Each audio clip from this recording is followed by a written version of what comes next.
Imagine the velvet black of a Virginia night shattered by screams, raw, unholy wails that claw at the soul like thorns from Gethsemane.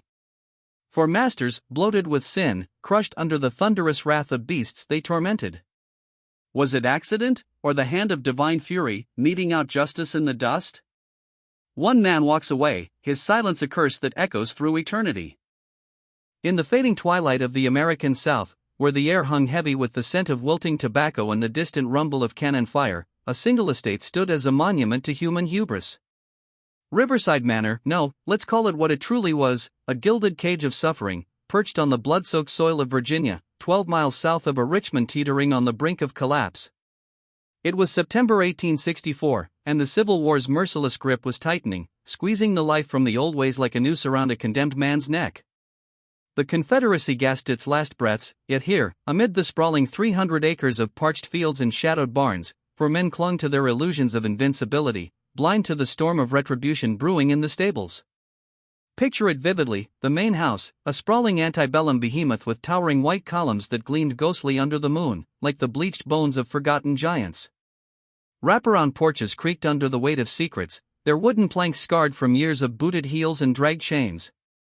Windows, tall and arched, caught the flickering light of oil lamps inside, casting elongated shadows that danced like specters across the manicured lawns tended by hands that bled for no reward. Beyond the house, a labyrinth of outbuildings sprawled, smokehouses redolent with the acrid tang of curing meat, slave quarters huddled in the gloom like forgotten tombs, their thatched roofs sagging under the relentless humidity. And at the heart of this forsaken kingdom? The stables, a long, weathered structure of aged oak and rusted iron, where the air was thick with the earthy musk of hay, sweat, and leather. Here, the horses stirred restlessly, their eyes reflecting the dim lantern glow, unaware they would soon become instruments of a higher judgment. This was no mere farm, it was a microcosm of the dying South, where wealth built on the backs of the enslaved teetered on the edge of oblivion. The war had ravaged everything, supply lines severed, markets collapsed, young men buried in shallow graves far from home. Yet the masters of Riverside persisted in their delusion, their evenings filled with the clink of crystal glasses and the haze of cigar smoke, as if their rituals could ward off the inevitable. But beneath it all lurked a spiritual decay, a rot of the soul, born from the sin of treating God's children as chattel. Biblical echoes whispered through the wind, "For whatsoever a man soweth, that shall he also reap." These men had sown cruelty, now, the harvest approached on thundering hooves. To grasp the terror of that fateful night, we must delve into the souls of the damned, the four who would meet their end in the paddock's mud, their screams a symphony of overdue penance. First among them was Edmund Harrington, the estate's patriarch, a man of 42 whose life was a tapestry of unearned privilege and hidden rot.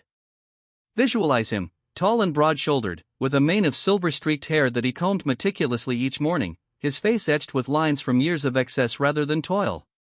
His eyes, a piercing blue, held the cold detachment of one who viewed the world through the lens of ownership. Edmund had inherited Riverside from his father, expanding it in the flush decades before the war, when tobacco flowed like gold and slaves were tallied like livestock. He quoted verses from Proverbs to justify his dominion, twisting "the diligent soul shall be made fat" into a divine endorsement of his laziness. But peel back the veneer, and the rot revealed itself. Edmund's weak heart, a convenient ailment that spared him the battlefield, never hindered his nightly indulgences. Whiskey burned his throat like liquid fire, numbing the guilt that flickered in quiet moments. His wife, Margaret, had perished in childbirth 5 years prior, her final gasps echoing in the upstairs bedroom as blood soaked the linens. The infant followed her into the grave, a tiny bundle wrapped in white, buried under a weeping willow that now drooped like a mourner's veil. Edmund grieved superficially, donning black for 90 days before seeking solace in the arms of a Richmond courtesan, her perfume a fleeting escape from the emptiness. His 3 children, 2 boys and a girl, ages 10 to 14, roamed the halls like ghosts, raised by enslaved nursemaids whose own offspring were sold away without a backward glance. Edmund's benevolence was a myth, he told himself. Whippings were reserved for major offenses, but what constituted major shifted with his moods. In his mind, he was a shepherd to his flock, ignoring the wolves within his own heart. Spiritually, he embodied the Pharisee, outward piety masking inner corruption, blind to the divine scales tipping against him. Beside him stood his brother, Charles Harrington, a shadow of festering resentment. 3 years junior at 39, Charles limped through life on a leg twisted by a wartime fall, his once handsome features bloated by brandy and bile. Imagine his gait, uneven, deliberate, each step a reminder of failure, his cane thumping against the floorboards like a judge's gavel. The accident had occurred in '62, during a Confederate drill, his mount, a fiery gray mare, balking at a hurdle and hurling him into the dirt. Dust choked his lungs, bones cracked like dry branches, and in that moment, humiliation ignited an inferno of rage. He begged to shoot the beast, but economy prevailed. Instead, he rode her mercilessly, his whip cracking like thunder, leaving welts that mirrored his scarred soul. Charles had no wife, no heirs, only grievances, nursed in the East Wing's dim chambers where candlelight flickered over walls adorned with faded portraits of Confede Confederate heroes. His cruelty was visceral, uncalculated. A slave's dropped tool earned a lash, a hesitant glance a boot to the ribs.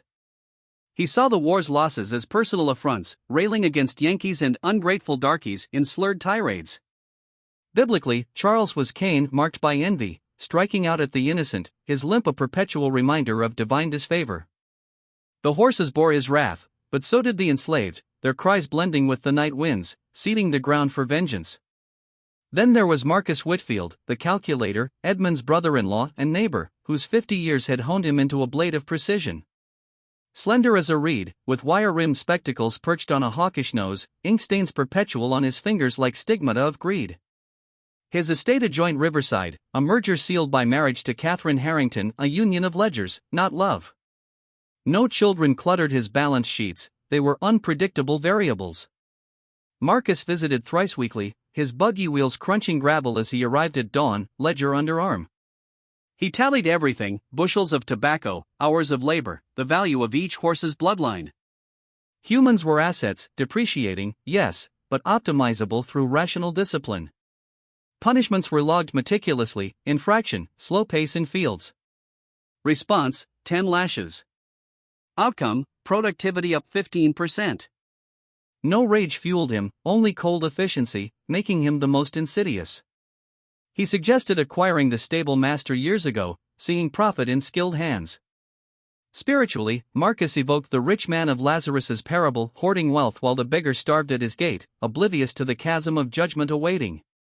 His indifference to suffering was a sin of omission, but no less damning, his spectacles blind to the divine ledger tallying his soul's debts. Finally, Daniel Cross, the overseer, rose from the dirt like a serpent in Eden.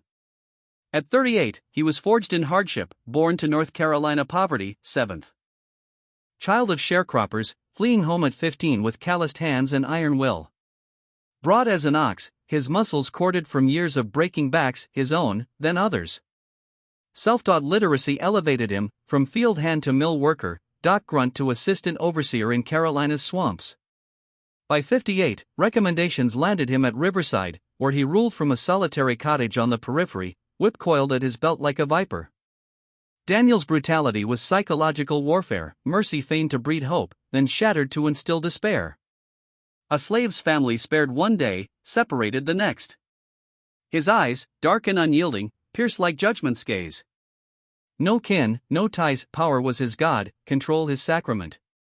He embodied the taskmaster of Exodus, grinding the oppressed under heel, forgetting that Pharaoh's overseers drowned in divine waters. His intelligence made him lethal: he anticipated rebellion, quashed whispers, turned brother against brother. Yet in quiet nights, staring at the stars through his cracked window, a flicker of doubt?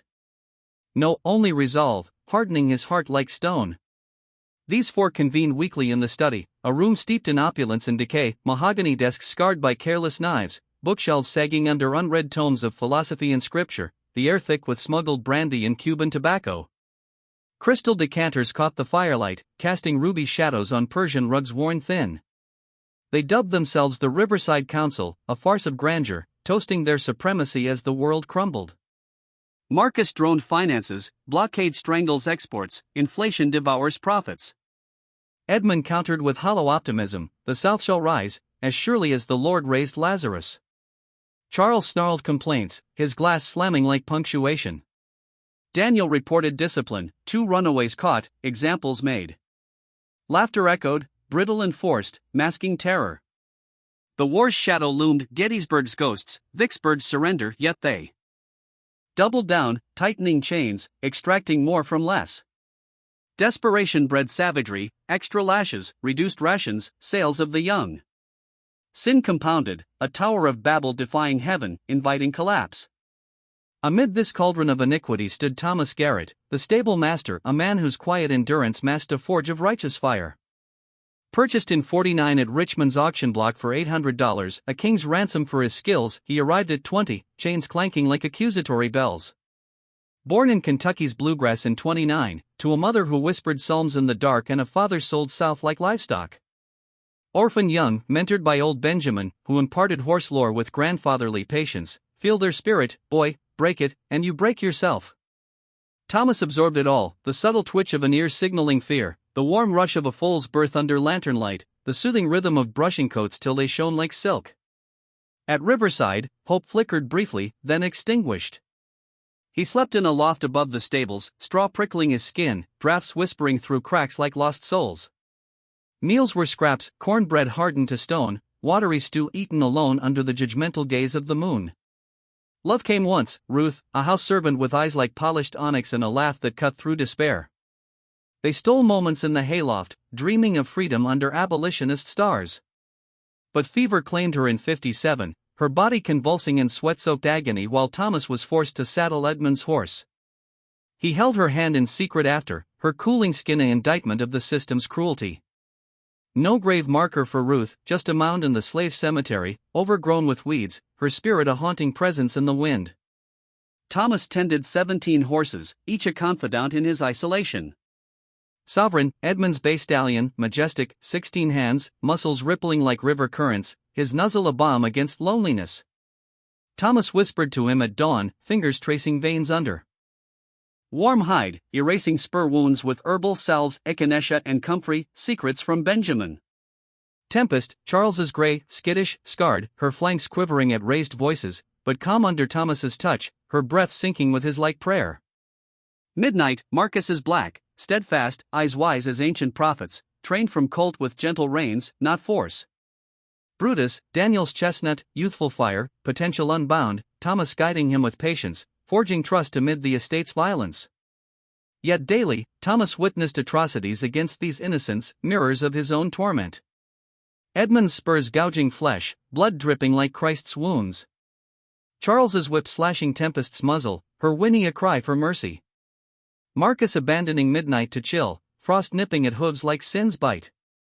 Daniel's crop battering Brutus, bruises blooming purple as judgment's bruises. Thomas bandaged, soothed, apologized in hushed tones, rage simmering like brimstone. Scars crisscrossed his back from whims, a late saddling, a perceived glare each lash a verse in his book of grievances. At 35, he pondered scripture smuggled in whispers, vengeance is mine, saith the Lord. Was he to wait? Or become the vessel? The summer of '64 scorched like hellfire. Heat waves shimmered over fields, tobacco leaves curling brown, horses panting in stalls, flanks slick with sweat. War drums beat closer, Grant's relentless advance, battles carving scars into the land. Thomas overheard the council's despair through thin walls, voices rising like tempests. We're ruined, Marcus intoned, papers rustling. Slaves flee, currency worthless. Edmund's false cheer, faith will prevail. Charles's bitterness, they've broken us already. Daniel's cold suggestions, harsher measures, examples in the square. Tension coiled, air electric with foreboding. Slaves whispered of union lines, freedom's horizon. Thomas groomed horses by moonlight, stars witnessing his prayers for deliverance. Divine justice hovered, a specter in the mist, waiting for the perfect storm. The paddock, soon to be arena of reckoning, lay silent, fenced in weathered wood, ground soft from recent rains, shadows pooling like spilled blood. Hooves pawed earth, sensing the shift. Retribution's hour neared, patient as the grave, chilling as the reaper's breath. But before we unravel the night when hooves became hammers of fate, pause and reflect, in a world of such iniquity, is revenge sin, or sacrament? The Bible speaks of turning cheeks, yet also of the Almighty's wrath upon the oppressors. These men, steeped in the original sin of slavery, invited their doom. Their legacy? Not monuments, but warnings etched in stone and soul, reminding that no empire built on chains endures. The stable master's silence? perhaps the loudest sermon of all. The August night in 1864 clung to Riverside Estate like a shroud, the air thick with the metallic tang of impending rain and the faint, acrid bite of tobacco leaves rotting in unshipped bales. Thomas Garrett stood frozen in the dim glow of a single lantern, its flame flickering like a soul on the brink of extinction, casting elongated shadows that twisted across the stable walls like accusing fingers from the grave. Sovereign's warm flank pressed against him, the stallion's rhythmic breathing a stark counterpoint to the storm raging in Thomas's chest. The brush in his hand hung suspended, forgotten, as voices seeped through the thin partitions separating the stables from the estate's study, voices laced with the casual arrogance of men who wielded power like a divine right. The words sliced through the night: liquidation, assets, sell. Thomas's heart plummeted, a stone sinking into the abyss, as the four masters debated the estate's crumbling fortunes. Edmund's horror at parting with the horses rang hollow, his voice trembling not from sentiment but from the loss of status symbols. "These are the finest animals in Virginia," he protested, but Marcus's cold pragmatism cut in like a scalpel, "worth whatever someone will pay, and right now, that's scraps." The horses, Thomas's silent companions, the only pure souls in this den of iniquity, faced dispersal, their fates auctioned off like the Israelites' golden calf, melted down for fleeting gain. But then the blade twisted deeper.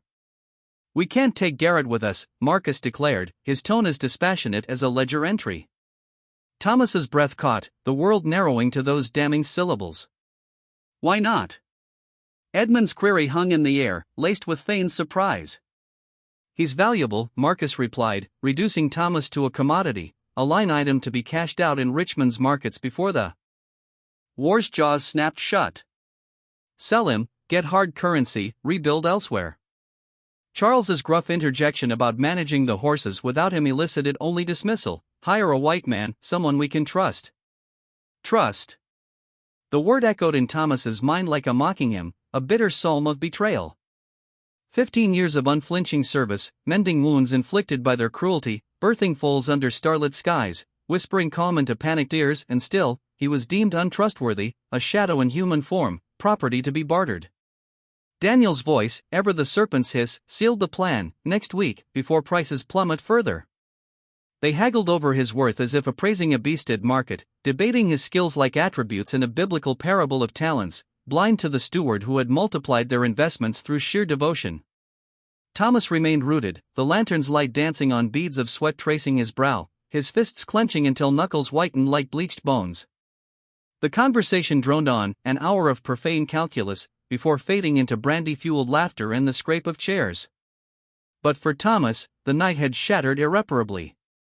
Something primordial stirred within him, a fracture in the dam of endurance, releasing a flood of suppressed fury. He did not sleep that night. Ascending the creaky ladder to his loft above the stables, the space no larger than a confessional, with its straw mattress mildewed from endless humidity and walls etched with faint scratches from previous occupants' desperate tallies, Thomas sat in the oppressive dark, moonlight filtered through cracks in the roof, silver slivers illuminating his calloused hands, hands that had gentled colts and stanched blood, now trembling with uncharted resolve. Below, the horses shifted in their stalls, the soft thud of hooves on packed earth, the occasional snort like sighs from weary angels. Sovereign nickered softly, as if sensing his turmoil. Thomas's mind raced through the labyrinth of his life, each memory a thorn in a crown of suffering, evoking the trials of job yet without the promise of restoration. He thought of Ruth, oh, Ruth, his North Star extinguished too soon. Her face materialized in the gloom, high cheekbones framed by curls that escaped her kerchief, eyes deep as the Jordan's waters, holding promises of a freedom they dared to dream. She had been his redemption in this hell, their stolen moments in the tobacco barn's shadows of fleeting Eden amid the thorns. But fever had claimed her, a plague indifferent to love, her final gasps echoing unheard while Thomas saddled Edmund's horse for a frivolous jaunt. Denied even farewell, he had buried his grief in the stable's rhythm, but now it resurfaced like Lazarus from the tomb, raw and demanding reckoning. Was this the divine plan? Slavery preached as God's will from pulpits built on stolen labor, yet Thomas had long rejected that poisoned gospel. If the Almighty allowed such iniquity, perhaps he awaited human hands to enact justice, like Moses parting the seas with a staff of wrath. The moral crucible burned through the hours. Murder, a sin etched in stone tablets, thou shalt not kill, yet what of the pharaohs who drowned innocents, the kings who built empires on broken backs? Thomas wrestled like Jacob with the angel, his soul grappling for blessing amid the strife. The law offered no balm, it branded him chattel, his cries inadmissible in courts of white men. Justice, then, must rise from the oppressed, a grassroots retribution echoing the slave's spirituals sung in hushed quarters, "Go down, Moses, way down in Egypt's land. Let my people go." If he acquiesced, sold south to unknown horrors, what of the 43 souls left behind? Their faces flashed: Sarah, the healer with gnarled hands; young Samuel, eyes haunted by Daniel's whip; families splintered like Abraham's wood for sacrifice. Their suffering would multiply, a chain reaction of despair under escalating tyranny. And the horses, these majestic creatures, embodiments of untamed spirit, symbols of freedom in a bound world. Sovereign, with his coat gleaming like polished armor, eyes holding ancient wisdom; Tempest, fragile yet fierce, her mane flowing like a prophet's robes; Midnight, steadfast as the night sky's constellations; Brutus, vibrant with youthful fire, potential unbridled. Under new hands, they faced neglect, abuse, spurs digging deeper, whips cracking without mercy. Thomas's bond with them transcended ownership, it was covenantal, a sacred trust. They responded to his whisper as if to the voice of creation, nuzzling his palm in communion. To abandon them was to betray that purity, to let sin triumph unchallenged. By dawn's first blush, painting the horizon in blood-red hues foretelling judgment, Thomas's resolve hardened like Pharaoh's heart. Only this time, the plagues would flow from the oppressed. It wasn't choice, it was inevitability, a soul's cry for equity in a skewed cosmos. The plan coalesced, simple yet profound, leveraging his intimate knowledge like David's sling against Goliath. He would transform trust into a weapon, innocence into avengers, channeling the beast's instincts into a symphony of chaos. But first, the groundwork, subtle, insidious, woven into the fabric of daily rites. The ensuing days blurred into a fevered vigil, the estate's rhythms unchanged on the surface yet pulsating with undercurrents of revolution. The sun beat down mercilessly, turning fields into furnaces where slaves toiled under Daniel's watchful glare, whips coiled like serpents ready to strike. Thomas moved through his chores with mechanical precision, forking hay scented with summer's decay, polishing saddles until they mirrored the sky's indifferent blue, drawing water from the well whose depths seemed bottomless as his resolve.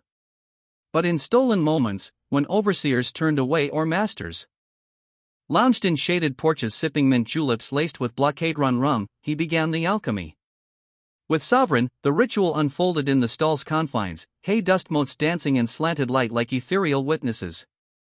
Thomas whistled a low, melodic trill evoking birdsong at twilight and placed grain in the trough, the stallion's ears pricking forward in anticipation. Reward followed stimulus, forging links in a chain of conditioning.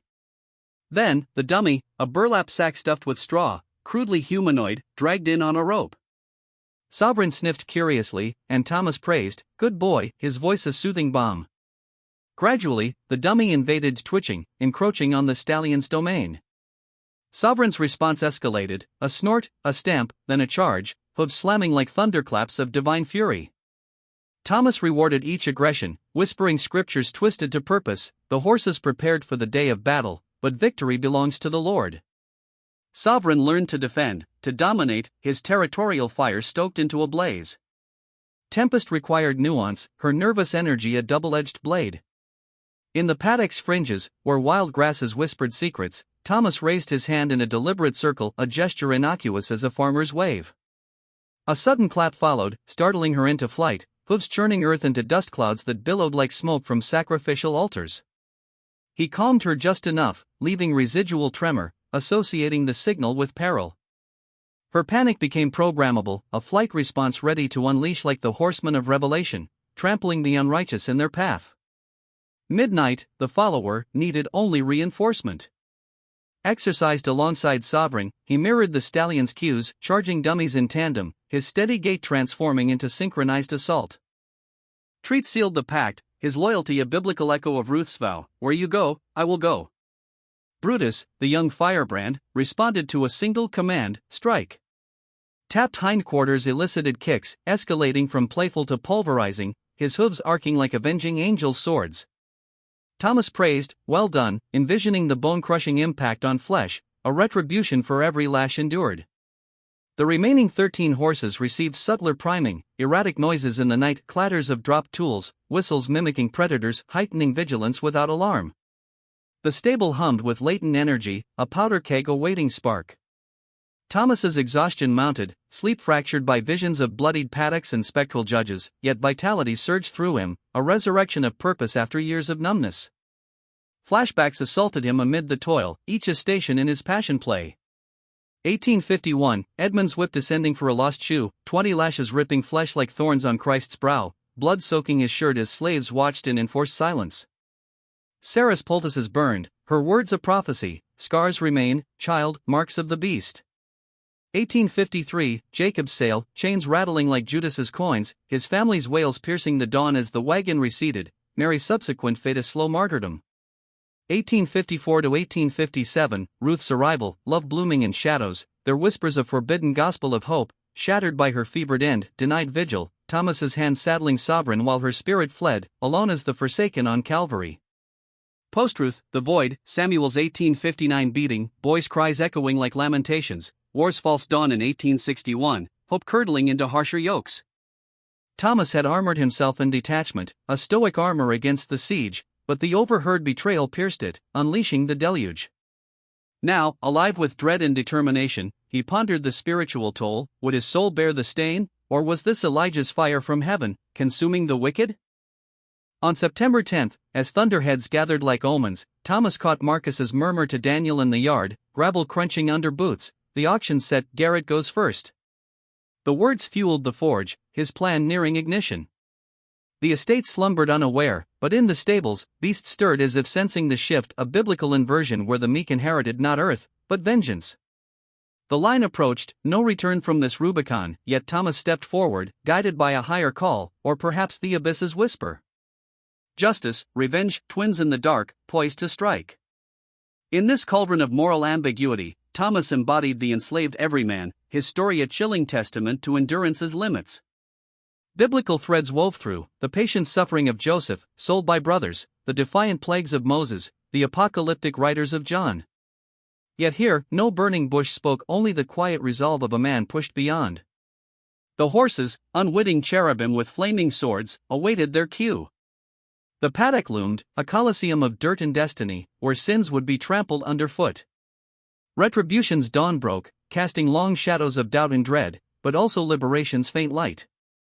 The final days before the reckoning unfolded like the slow unfurling of Revelation's seals, each hour a tightening noose around the estate's fragile illusions. September 10 brought Marcus Whitfield's murmur in the sun-baked yard. The buyer for Thomas was secured, a South Carolina planter offering $800, a sum that once might have bought land or lineage, now merely the price of a man's remaining years. The sale fixed for the 20th, 10 days. Thomas felt the calendar's weight like Pharaoh's decrees, each sunrise a countdown etched in the dust of the stable floor. The horses were primed, their conditioning complete, sovereign's territorial rage, tempest's engineered panic, midnight's blind loyalty, Brutus's explosive strike. The beasts moved with an undercurrent of tension now, ears flicking at shadows, muscles coiled beneath glossy hides as if sensing the storm gathering in their caretaker's soul. Thomas needed the four masters together, vulnerable, in the paddock's open expanse where hooves could thunder without hindrance. The Wednesday councils in the study, brandy-lit rituals of denial, offered proximity but not exposure. He required them outside, in fading light where vision blurred in chaos could swallow screams. Days blurred into fevered contemplation, how to lure them. What pretext would draw Edmund's vanity, Charles's bitterness, Marcus's calculation, Daniel's cruelty into one fatal arena?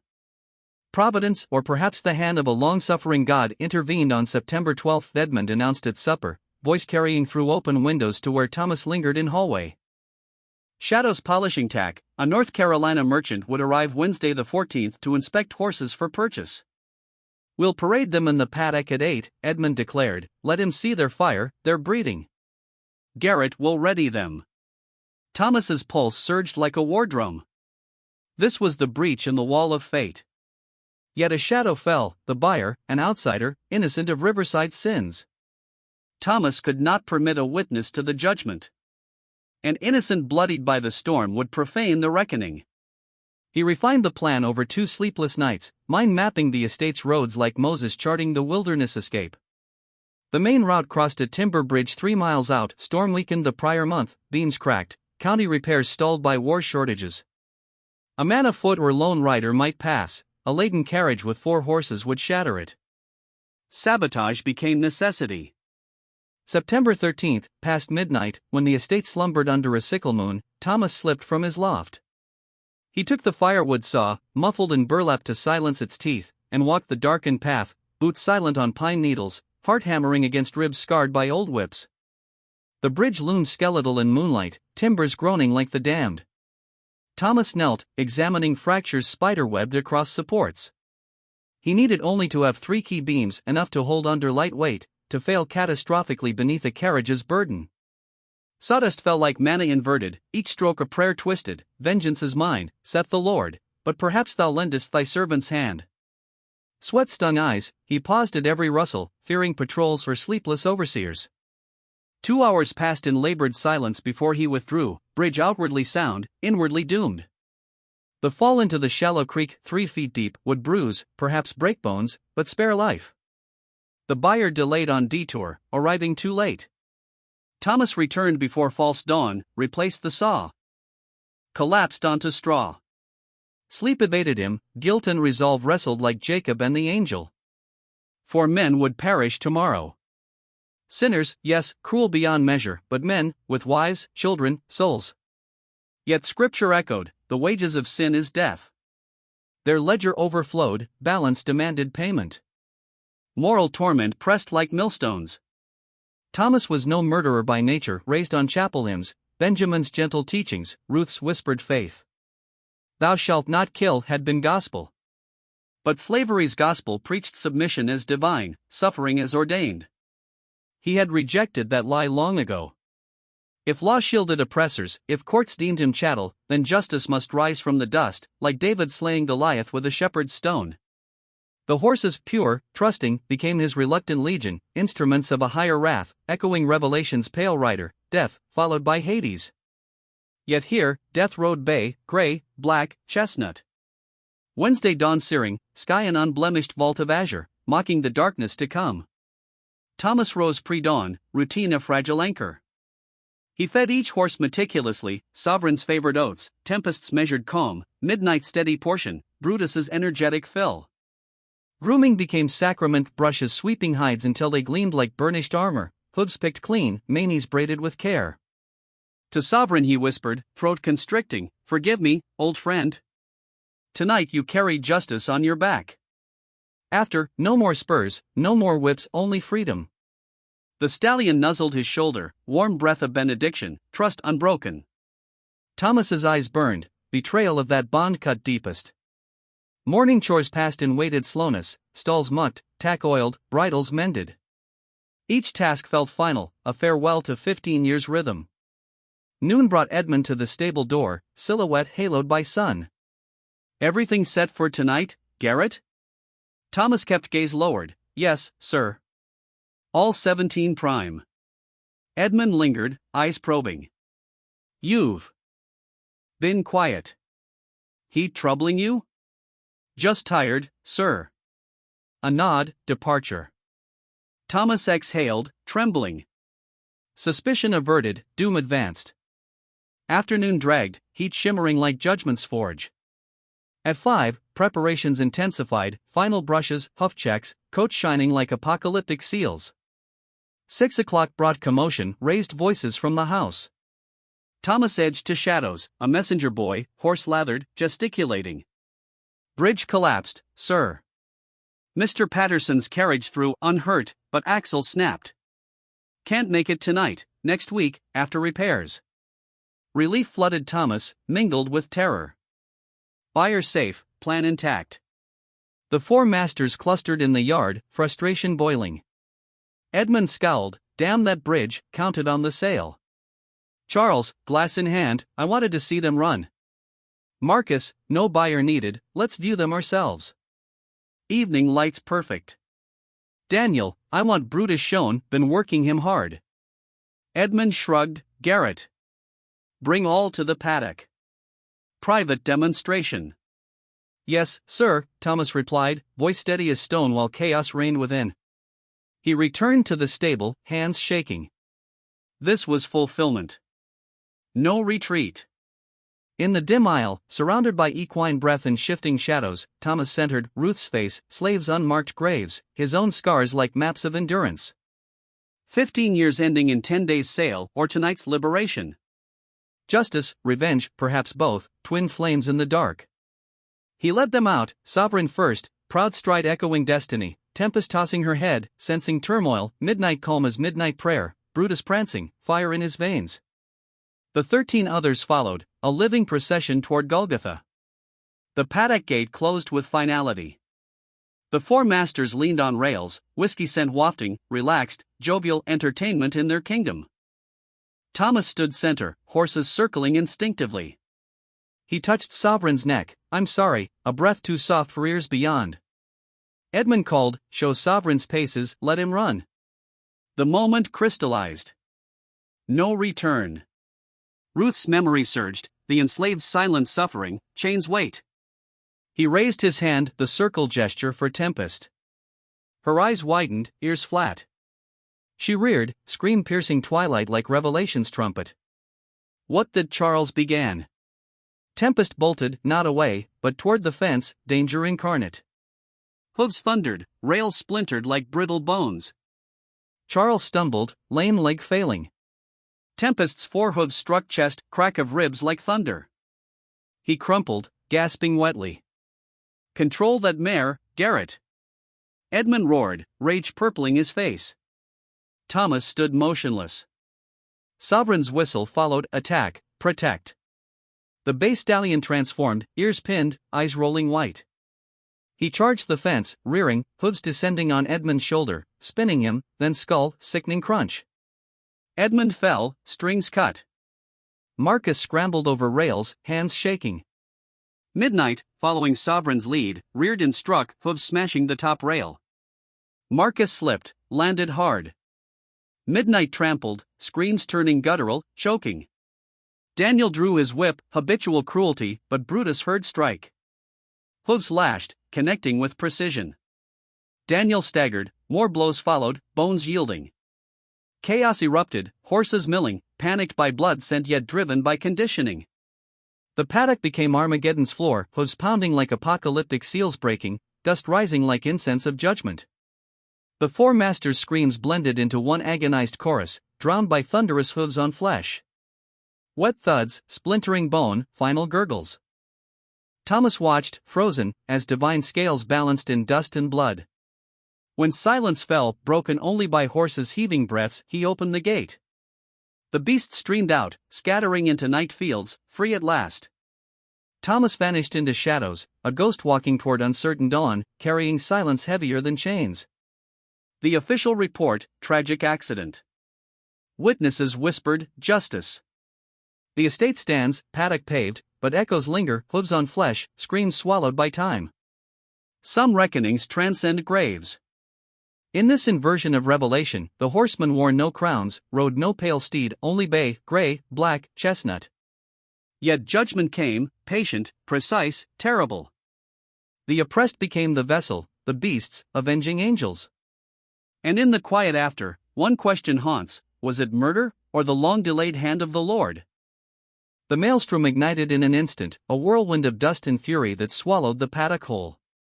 Daniel Cross, ever the cold architect of pain, had drawn his pistol, steady hand, eyes narrowed to slits of calculation. The barrel leveled at Sovereign's broad chest, finger curling on the trigger to end the threat at its source.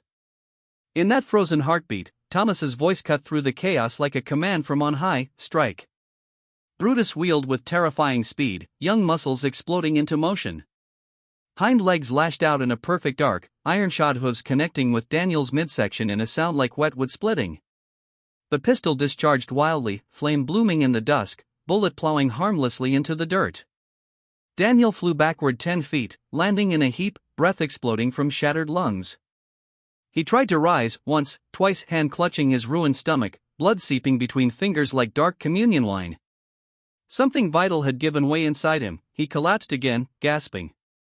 The other 13 horses, primed by weeks of subtle disturbances, sudden clatters in the night, phantom predators in the shadows, finally broke. Panic rippled through them like wildfire through dry grass. They surged in frantic circles, eyes rolling white, nostrils flaring crimson, screams rising in a cacophony that drowned human cries. Hooves churned the paddock into a churning sea of earth and terror. Yet through it all, an invisible boundary held, not one horse veered toward Thomas. 15 years of gentle hands, whispered apologies, midnight feedings, and salves on hidden wounds had forged an unbreakable covenant. Even in frenzy, they parted around him like the Red Sea around Moses, leaving him a solitary pillar of calm amid apocalypse. The masters found no such sanctuary. Charles Harrington crawled toward the gate, dragging himself on elbows because his chest was a cave-in of splintered ribs, legs useless. Tempest, still locked in engineered terror, circled back, gray mane whipping like storm clouds. Her hooves descended once, twice, 3 times on his back. Each impact a dull, meaty thud. Charles's struggles ceased, his body lay twisted at unnatural angles, face pressed into the dirt that had drunk so much of his cruelty. Edmund Harrington remained conscious longest, skull cracked but mind clinging to awareness. Blood pooled beneath him in a darkening halo, matting silver hair to crimson. He lifted his head, eyes locking on Thomas, shock, pain, and a dawning horror that might have been recognition. "You," he rasped, voice bubbling wetly. "You did this." Sovereign answered for Thomas. The bay stallion reared again, majestic silhouette blotting the last light, then descended, hooves striking chest, ribs, skull. Again. Again. Each blow punctuated by cracks that echoed like breaking commandments. Edmund's gasps faded into silence, face unrecognizable, dignity stripped in death as it had never been in life. Marcus Whitfield staggered upright somehow, one arm dangling limp, blood streaming from mouth and nose. He lurched toward the fence, sobbing prayers for mercy that had never been granted to others. "Please. God, please." Midnight converged with 3 others, loyal follower turned avenger. Hooves rained down in a merciless storm. Marcus's pleas twisted into screams, then gurgled silence as chest caved, ribs shattering like brittle scripture pages torn apart. Daniel Cross knelt last, hatred blazing through pain. One hand pressed his gut, blood slick between fingers, the other reached futilely for the fallen pistol. "You're dead, Garrett," he hissed. "They'll hunt you, hang you." Brutus charged from behind, shoulders slamming like divine hammer, flattening him. Then the strikes, precise, trained, devastating. Hooves descended again and again, neck twisting at impossible angles, skull yielding. When the final blow landed, Daniel's eyes, once instruments of calculated terror, stared blankly at the sky. Silence crashed in like a wave after storm. The horses slowed, flanks heaving, sweat gleaming in moonlight. Thomas gave the all-clear whistle, soft, melodic, the sound that had always meant safety, rest, grain in the trough. They obeyed instantly, ears flicking forward, circling to a halt, trembling but no longer frenzied. The paddock lay still, dust settling over 4 broken forms. Thomas moved among them methodically, checking pulses that had long fled. Edmund's head lolled at wrong angles, Charles's spine snapped like dry branch, Marcus's torso concave, Daniel's neck wrenched beyond natural limit. Dead. All dead. Killed not by rage, but by the very trust they had exploited, the animals they had scourged now their executioners. A vast numbness enveloped him, no triumph, no guilt, only the hollow echo of completion. He had crossed the final threshold. Now came disappearance. Chaos erupted beyond the fence. Screams, the gunshots report, splintering wood lights flared in the main house, lanterns bobbing from slave quarters, field hands running barefoot. They arrived to nightmare, for masters mangled in dirt, horses standing placid as if grazing after storm, Thomas centered, blood-specked clothes, face serene as carved stone. What happened? Voices demanded. What did you do? He answered nothing. He walked through the stunned crowd past gaping mouths, pointing fingers, wide eyes, and into the stable. Perhaps an hour remained before pursuit organized, likely less. In his loft, he gathered meager possessions, spare shirt threadbare from years, wool blanket patched. With care, small knife for rope and healing. All he had ever owned. Commotion swelled outside, shouts for sheriff, doctor, explanations. Thomas descended, walked the aisle one final time. Horses in untouched stalls nickered softly. He paused at each, hand along warm necks, whispering farewells. I'm sorry, he breathed to Sovereign's empty stall, to tempests, to midnights, to Brutuses. I used you against your gentle hearts. I made you bear my sin. But there was no other path. Forgive me. Noses pressed into palms warm, forgiving, trusting still. Tears threatened, he swallowed them. Freedom waited, sentiment could not delay it. He slipped through the back door into night fields. Tobacco leaves rustled like whispered prayers as he vanished into darkness. Behind, Riverside ablaze with lanterns, cries, confusion. Ahead, uncertainty, but no chains. The coroner's report, filed September 18, 1864, declared tragedy an accident. Horses spooked, perhaps by snake or noise, men in wrong place. No mention of precision targeting, simultaneous panic of 17 animals, avoidance of all others. No inquiry into why 4 specific victims bore every blow while Thomas stood unscathed. Such truths would unravel the fragile order, a slave orchestrating murder via beasts. Unthinkable in wartime Virginia. Better an accident than admission that power could be reversed, that the oppressed might wield retribution with chilling intelligence. Horses sold within weeks, Sovereign to North Carolina planter, Tempest to cavalry officer, Midnight and Brutus scattered. Others dispersed across states, some to long lives, others to war's cannon mouths. None ever attacked man again. Riverside seized by Union April 1865. Harrington children to Georgia kin, Catherine to Richmond charity, Daniel's cottage torched. Estate passed through hands, failing ventures, until museum conversion, sanitized, silent on 1864's blood. Locals whispered, divine justice, Reverend Patterson's veiled sermon on sin's wages. Others, bad luck, horses unpredictable. Slaves knew Thomas's calm eyes that night, his unhurried walk into dark. When questioned, they professed ignorance. A lie of solidarity. He had struck where they could not, they would not betray the one who avenged. Thomas vanished into myth. Rumors, Philadelphia stable hand 1866, Canadian freedman 1868, Maryland grave en route north. Truth lost. Perhaps he found peace, quiet work among horses, nights without fear. Perhaps he carried guilt like hidden scars. Perhaps freedom tasted bittersweet. What remains? For men died screaming under hooves they once spurred. Poetry in their end, abusers felled by abused. Justice or murder? Context decides. A man property, no recourse, facing sail into fresh hell. 15 years of beatings, humiliations, Ruth's lonely death, love denied, dignity crushed. Pushed beyond endurance, he planned with precision born of despair, conditioning, sabotage, perfect timing. Premeditated, yes. But born of a system that left no other door. Descendants today, unnamed, blameless, shun the tale. Some stories better buried. Yet stories like this demand telling, not to glorify blood, but to confront what cruelty breeds when unchallenged. Power corrupts absolutely, absolute power invites reckoning. Thomas Garrett, hero or killer? Deserved fate for the 4, or moral abyss? What became of him, freedom's quiet life, or death in flight?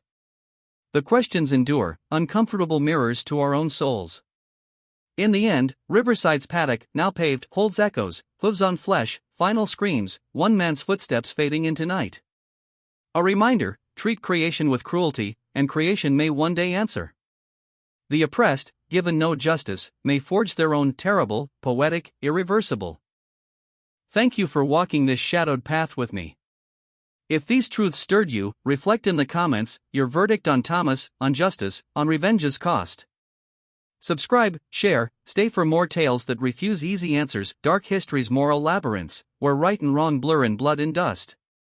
Until the next reckoning.